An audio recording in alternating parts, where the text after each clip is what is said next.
What's up, guys? Thrush here.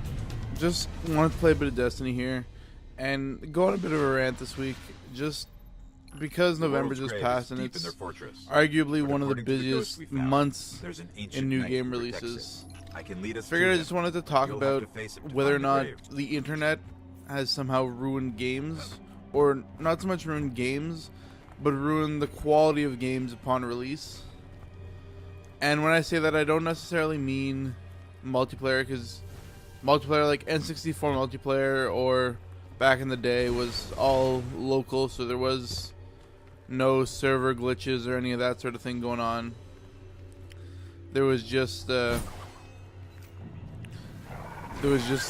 the at-home stuff. But what I really wanted to talk about was the idea that game developers are okay with releasing less than perfect games in order to meet a deadline and to get good sales for, say, Black Friday or any of those types of things.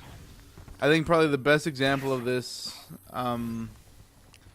is something like Master Chief Collection, which all it really was an HD remake of some of the more popular, some of the main Halo games, and all they had to do was put together like a multiplayer suite.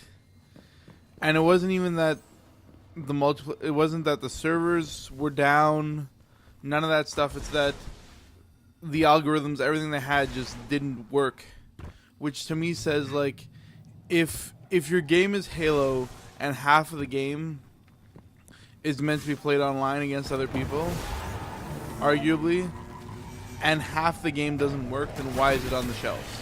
Why am I paying $60, $70 for it? Sometimes even more, depending on what edition you got. It, to me, doesn't make sense. Or another, probably the best example is like most all Ubisoft games, which just seem to release glitch after glitch after glitch, and they're all campaign based, not online based. So really the big thing is, like, take for example a game like Donkey Kong 64, which was probably one of my favorite games as a kid. Hold on, guys, I'm just gonna turn up the brightness on this thing here. It's a little bit dark sometimes. All sorts of chambers and catacombs. So yeah, so Donkey Kong 64. Yes, games back then had problems, and Donkey Kong 64 had a couple glitches now and again, but they were not game-breaking glitches that made me look back as a kid and say, "Oh, I wasted my $30," or "My parents wasted their money buying me this game." All this stuff. The game still functioned properly and were great to play. They weren't riddled with flaws like it seems the games these days are. So I'm just wondering if you guys seem to agree with me in thinking that because developers have access to being able to patch directly to us, if that has in fact ruined the quality of games we're getting out of the gate, because they can expect to be able to patch, as opposed to, for myself personally, I would much rather wait another 3-4 days before going over to the store, and to know that, say, my Assassin's Creed Unity didn't have invisible faces, which, yes, isn't a game-breaking glitch, but at the same time, if your characters don't have faces and you couldn't figure that out in beta testing, then there's probably something else going on. Like, that's not right.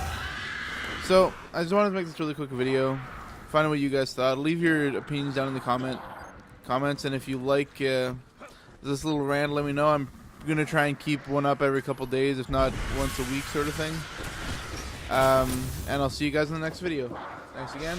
Don't forget to like, subscribe, and of course comment, because without your comments this series isn't gonna last too long, and I really appreciate it.